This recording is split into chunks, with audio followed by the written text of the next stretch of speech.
자, 이 사랑의 종류 많이 들어봤죠? 그리스 사람들이 말하는 우리 동양 사람들의 사랑은 그 정에 기반한 그냥 이 감성적인 그런 사랑입니다. 그래서 부모님하고 자녀들의 사랑도 비슷하고 남녀 간의 사랑은 약간 다르지만 그 사랑 개념이 이렇게 막 나눠지진 않아요. 그리고 친구끼리 사랑하고 이렇게 측은한 사람 보고 그런 게 사랑이 그냥 한 단어로 그냥 표현이 됩니다.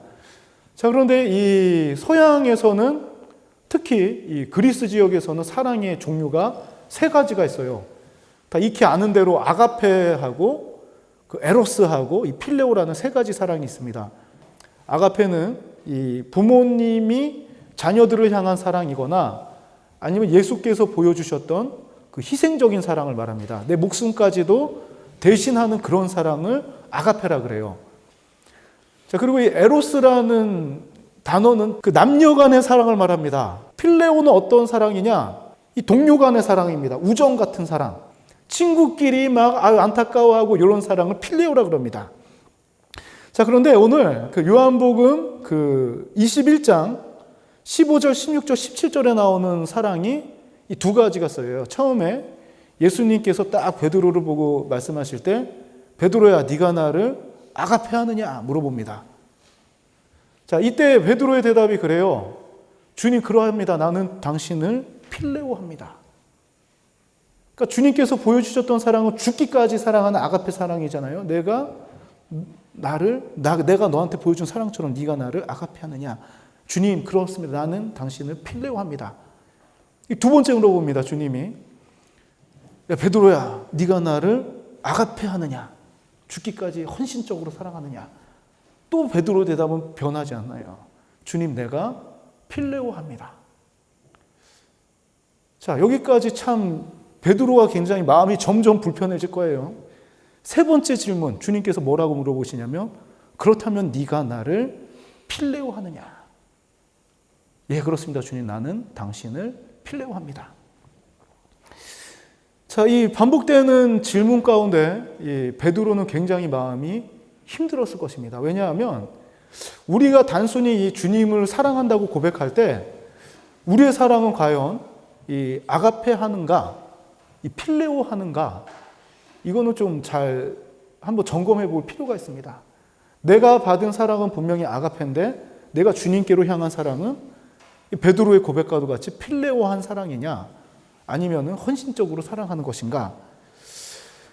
자, 근데 이 주님을 우리는 인간적으로는 필레오밖에 못합니다. 그런데 이 정답이 20장에 나와 있어요. 20장 우리 21절부터 23절까지 같이 한번 읽어봅시다. 이 4복음서에 나와 있는 공통적인 내용이긴 한데, 자, 요한복음 20장 21, 22, 23절 같이 읽겠습니다. 시작. 예수께서 또 이르시되 너희에게 평강이 있을지어다. 아버지께서 나를 보내신 것 같이 나도 너희를 보내노라. 이 말씀을 하시고 그들을 향하사 숨을 내쉬며 이르시되 성령을 받으라. 너희가 누구든지 죄든지 사하면 사하여질 것이요 누구의 죄든지 그대로 두면 그대로 있으리라 하시니라. 아멘. 필레오 할 수밖에 없는 베드로에게 뭘 받으라 그러냐면 성령을 받으라 그럽니다. 근데 이 부분을 그 천주교에서 우리는 이 정경 성경만 보잖아요. 우리 기독교에서는 이 개혁교에서는 이 성경만 보는데 천주교에서는 외경과 위경을 갖다가 이 성경 권위를 두고 봅니다. 그 성경 중에 베드로 행전이라는 그 외경이 하나 있어요. 이 사도행전처럼 베드로의 행적을 쫙 기록한 책입니다. 그런데 이 정경에는 들지 못하고 약간 그 정경 수준으로 보는 책이 있습니다. 이 베드로 행전을 기반으로 해서 만든 영화가 있는데 그 바로 그 쿼바디스라는 영화예요. 들어보셨어요? 쿼바디스라고? 이 외경 중에 베드로 행전에 어떤 내용을 지금 본 거냐면 그 성도들에 대한 그 로마의 박해가 시작되어서 그리스도인들이 그 죽음을 당하는 상황에 역시 그 베드로도 순교를 하려고 하지만 그 로마에 있는 성도들이 만류를 합니다. 왜냐하면 당신은 더 다른 남아있는 그리스도인들을 위해서 당신 복음을 더 전해야 된다고 로마에서 나가라고 합니다. 근데 그 나가는 와중에 어떤 일이 벌어지냐면 도망가던 중에 지금 여기 영화에서는 빛을 봤잖아요. 근데 도망가던 중에 이 베드로 행전을 보면은 누군가가 저 멀리서 십자가를 지고 걸어오는 거예요, 이렇게. 그래서 자세히 보니 그 베드로가 보니까 예수님이 저기서 걸어오고 있는 겁니다. 그 베드로 행전의 내용대로. 자, 그래서 이 베드로가 묻습니다. 이 커바디스 도미네. 그러니까 주님 어디로 가십니까? 자, 그러자 예수께서 뭐라고 하냐면 너가 내 양을 버리고 가니까 내가 다시 한번 로마에 가서 십자가에 못 박혀야 되겠다. 그러고 이 말을 하자마자 베드로는 그 주님의 뜻이 무엇인지를 깨닫고 절대로 그럴 수 없다 그러면서 다시 로마로 들어가서 그 순교 현장에서 아까 그 선포하는 거 있죠. 그 순교자들이 다 죽고 마지막에 베드로가 이 십자가형을 갖다 내려가 하려고 그러니까 나는 주님을 부인했던 자로서 자격이 안 된다. 나는 거꾸로 매달리겠다. 그래서 거꾸로 매달려서 죽은 십자가의 형상이 여러분들이 알고 있는 그 피스 있죠. 피스. 그 히피족들이 하는 이렇게 거꾸로 매달린 십자가, 적그리스도의 상징으로도 쓰이는 그 베드로의 십자가가 이 거꾸로 달린 그 모양입니다. 자, 이 거꾸로 못 박혀서 순교하게 되기까지가 이 베드로 행전의 내용인데, 여기서 저는 이 영화를 갖다가 우연히 접하게 되면서 가만히 생각해 봤어요. 야, 베드로를 왜 하나님께서 안 살려주셨을까, 주님께서? 그렇죠. 요한처럼 좀 이 98세까지 뭐 유배를 당하든 뭘 하든 베드로가 더 많은 이 사도 바울처럼 이 복음을 갖다가 더 많은 자료로 남길 수 있었을 텐데, 왜 베드로를 순교의 현장으로 가게 하셨을까?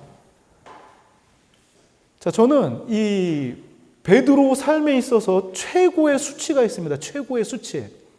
평생 지워지지 않는 그 수치가 있습니다. 뭐냐면 이 주님을 3번 부인한 것. 여기서 베드로가 과연 자유할 수 있었을까? 저 생전에 내가 베드로가 이 수제자로서 예수님 옆에서 이 변화산부터 다 본 사람이 베드로가 아닙니까? 그 주님의 그런 그 행적을 끝까지 제일 가까이에서 전부 다 목격한 사람이 베드로인데, 이 베드로가 주님을 3번 부인하고 나서 지금 성령을 받아서 사도행전 가면은 베드로가 막 이 사역을 시작을 해요. 사도로서. 자, 근데 사도로서 섰을 때마다 이 주님의 말씀을 전할 때 베드로 마음속 깊은 곳에 있는 그 수치는 어떻게 지울 수가 있었을까? 그렇죠. 내가 앞에서 전하지만 나도 저 상황일 때는 주님을 부인했던, 저주했던 그 수치감. 근데 이 베드로가 이 주님의 모습을 보고 다시 로마로 달려갈 수 있었던 이유는 주님께서 이 수치를 지울 수 있는 그 기회를 주신 거로 저는 생각이 됩니다. 이 영화를 봤을 때 물론 이 성경 외적인 이야기이기 때문에 다 받아들일 수는 없지만 그 전순적으로 그 역사적인 기록으로 베드로가 순교한 장면이라든가 다른 그 세계사적인 기록이 정말 그 일치하는 부분이 많습니다.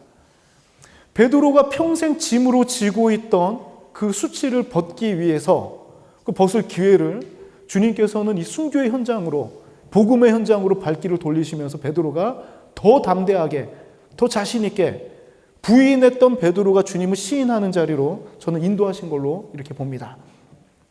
우리의 삶에 있어서도 때로는 이 베드로와도 같이 이 주님을 부인할 때가 종종 있습니다. 그 베드로도 변명할 수 있어요. 충분히 죽을까 봐 그랬습니다. 두려워서 그랬습니다. 어쩔 수 없었습니다. 주님이 저기 힘이 없이 나를 보호해 주셨던 주님이 떠나갔기 때문에 나도 떠날 수밖에 없었습니다. 얼마든지 변명할 수 있습니다.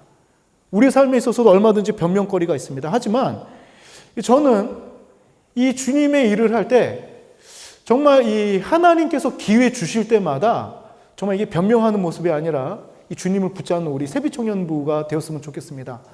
주님 어디로 가십니까? 이 단어는 주님 어디로 가길 원하십니까?로 바뀔 수 있는 부분입니다. 내가 지금 이 서 있는 자리에서 코로나가 창궐할 때에 주님 내가 주일 이 시간 어디로 가길 원하십니까? 또 이 힘들어하는 그 지체들에게 주님 내가 이들에게 어떤 말로 권면하길 원하십니까?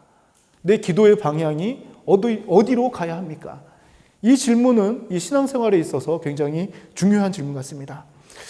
정말 이 한 주간 저는 간절히 소망하는 게 우리 청년부 내에서 그 코로나 확진자가 안 나오기를 소망하고 벌써 백옷이랑 능곡하고 화성에도 계속 어저께까지만 해도 8명 정말 이 안산 주변 도시들이 다 지금 코로나로 인해서 두려워하고 있는 상황 아까 영화의 장면을 보면은 사자에게 물리는 그런 상황이 될지라도 주님께 찬양할 수 있을 때 찬양하고 예배할 수 있을 때 예배드리는 우리 세비청년부가 되기를 소망합니다.